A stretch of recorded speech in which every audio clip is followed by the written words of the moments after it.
as we grow up and go through this journey called life, things will happen to us. Sometimes they're good and sometimes they can be bad. Single events, single occurrences.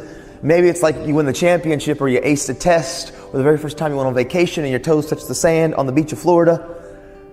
Good memories. But also these moments of impact, they can come through tragedy and hardships and difficult times. Maybe when mom and dad got divorced, or maybe when a friend of ours passed away, or we lost a grandparent.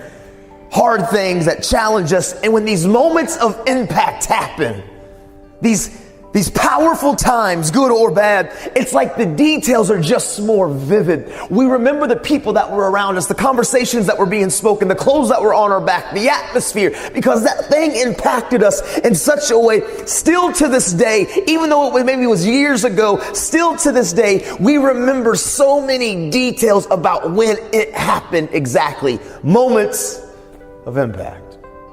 How many of you can think back into your past and think back something that's happened to you, good or bad, that still to this day, you can remember so many details when it happened? Raise your hand. Lots of us, right? Moments of impact. And I remember when I walked into this family meeting when I was in the 6th grade, right after the basketball things happened, my dad called a family meeting, and I walked into this family meeting and I was excited because my dad used to always do family meetings to surprise us with good stuff. So I walk in and my dad was to my right, my mom was across from, my sister's to my left, my back was to the stove, to the sink, and to the fridge. I could see the living room with the TV, the wooden table my dad had built. It was a handcrafted table. It was beautiful. I hated the table though because it was extremely heavy and my father would never get the moving crew, and we moved a lot when I was a kid. I carried that stupid table all across the state of Indiana. But I remember all the details because mom looked at dad and dad looked at me, and my dad began to share about this divorce. And dude, it rocked me because my parents never fought really in front of me. I was naive enough when I was a kid to think that I had a picture perfect family. And the reason is my parents never fought in front of me. I was never allowed to go into the bedroom because, you see, I have one speed. It's called squirrel.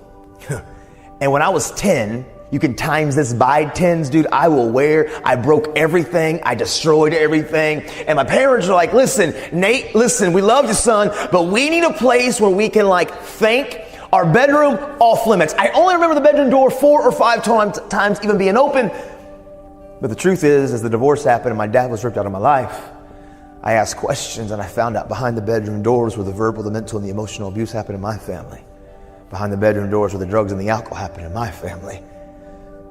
And I talked to my parents and I found out the truth. And my parents were like, Nathan, we were just trying to protect you so you could focus on school. I understand their why. I'm not saying they were wrong. I get it. It wasn't my concern. But it didn't change. So I felt lied to and betrayed. And I remember when I looked at my dad, who was my icon, my hero for so long, I looked at him and said, I'm never going to be like you. I felt lied to and betrayed. But you know what they taught me to do unintentionally? I learned to do it. I watched them. I learned how to put on my mask. I learned how to walk the walk and talk the talk and look the look. I learned how to bury all of my hurts, my social, my emotional, my issues, the pressures of life. I learned how to put on my fake face and my fake smile. And I would go to school and everybody on the surface, it looked like I was okay. If I could hand you all a picture, and the picture that I would hand you would be a description of my life. The picture that I would hand you, it would be me sitting on the beach with the most white, pristine sand, and the ocean waters would be crystal clear and aqua blue. The sunsets would be yellows and oranges. The picture would look so beautiful. But below the ocean waters was darkness and depths and predators and prey. And I was screaming, but I was silent. And I didn't know it as a young man that it's okay to not be okay. And if I ask the question, how many of you sitting in here, when I talk about the mask and the fake face and the fake smile, and you go through the motions, but really at the end of the day, you've got issues and you've got stuff going on. How many of you, if you're honest, can relate to that mask? Raise your hand.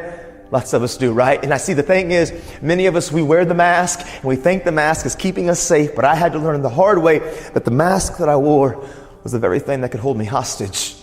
Because truthfully, at the end of the day, listen guys, man, I know we don't want to talk about some of the emotional and the social issues and some of the challenge that we have from peer pressure and worried about fitting in with certain groups and crowds and cliques of people, and we have stuff going on, and some of us, we don't even have the tools to cope with those mechanisms, right?